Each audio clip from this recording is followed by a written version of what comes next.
नमस्कार. तुम्ही पाहत आहात अपडेट कट्टा. राज्य शासकीय कर्मचाऱ्यांनी 21 एप्रिलपासून संप पुकारला आहे आणि याच संदर्भात शासनाने एक शासन परिपत्रक काढले आहे. आपण स्क्रीनवर बघू शकता. सामान्य प्रशासन विभागाने 20 एप्रिल 2026 रोजी हे शासन परिपत्रक काढले आहे, ज्यामध्ये आपण बघू शकता सविस्तर माहिती आहे की राज्य शासकीय कर्मचाऱ्यांच्या विविध मागण्यांसाठी राज्य सरकारी कर्मचारी मध्यवर्ती संघटना आणि राज्य सरकारी गट ड चतुर्थ श्रेणी कर्मचारी मध्यवर्ती महासंघ महाराष्ट्र यांनी 21 एप्रिल 2026 पासून बेमुदत संप करण्याची नोटीस शासनास दिली आहे. आणि या संदर्भात शासनाने काय आता शासन परिपत्रक काढले आहे, शासकीय कर्मचाऱ्यांना काय तंबी दिली आहे, आपण बघू शकता. महाराष्ट्र नागरी सेवा वर्तवणूक नियम 1979 मधील नियम क्रमांक 6 अन्वये शासकीय कर्मचाऱ्यास संप करण्यास प्रतिबंध करण्यात आले आहे आणि दिनांक 21 एप्रिल 2026 पासून बेमुदत संप कालावधीत शासनाचे कामकाज सुरळीतरित्या पार पाडण्याच्या दृष्टीने सर्व मंत्रालयीन विभाग तसेच त्यांच्या अधिपत्याखालील क्षेत्रीय कार्यालयांना पुढे दर्शवल्याप्रमाणे उपाययोजना करण्याच्या सूचना देण्यात आल्या आहे. याचा अर्थ शासन देखील पूर्ण तयारीनं आहे. आपण बघू शकता, शासकीय निमशासकीय कर्मचाऱ्यांनी संपामध्ये सहभागी होणे ही बाब गैरवर्तवणूक समजण्यात येईल व अशा कर्मचाऱ्यांच्या विरुद्ध शिस्तभंगाची कारवाई करण्यात येईल. अशा प्रकारचे आदेश विना विलंब निर्गमित करण्यात यावे व ते सर्व कर्मचारी यांच्या व्यक्तिशः निदर्शनास आणावेत. तसेच या आदेशाची प्रत शासनाच्या प्रत्येक विभाग कार्यालय यांच्या सूचना फलकावर लावण्यात यावी, अशा प्रकारचे शासनाने या परिपत्रकात म्हटले आहे.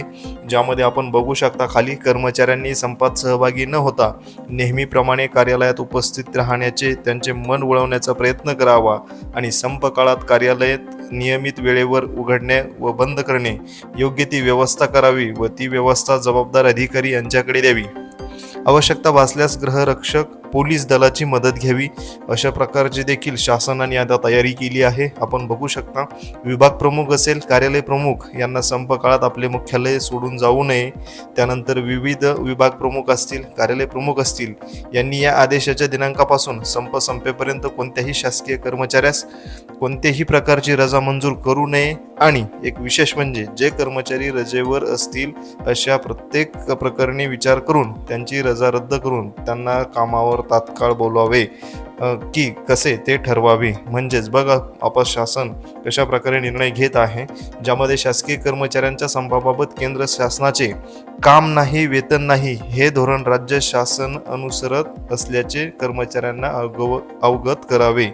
ज्या शासनाच्या सेवा महाराष्ट्र अत्यावश्यक सेवा अधिनियमांतर्गत घोषित करण्यात आल्या आहेत अशा सेवांबाबत कर्मचाऱ्यांना अवगत करावे.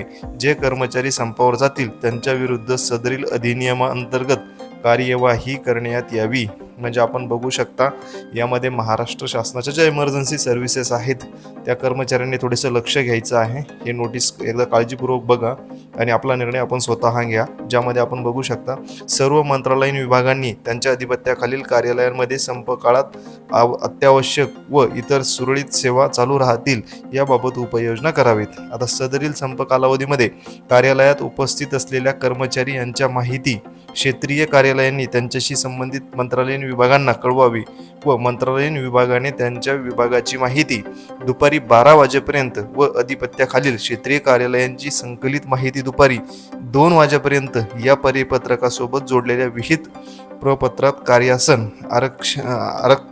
आरक्षण 1 सामान्य प्रशासन विभाग 4 म्हणजे या पत्त्यावरती शासनाकडे सादर करायची आहे.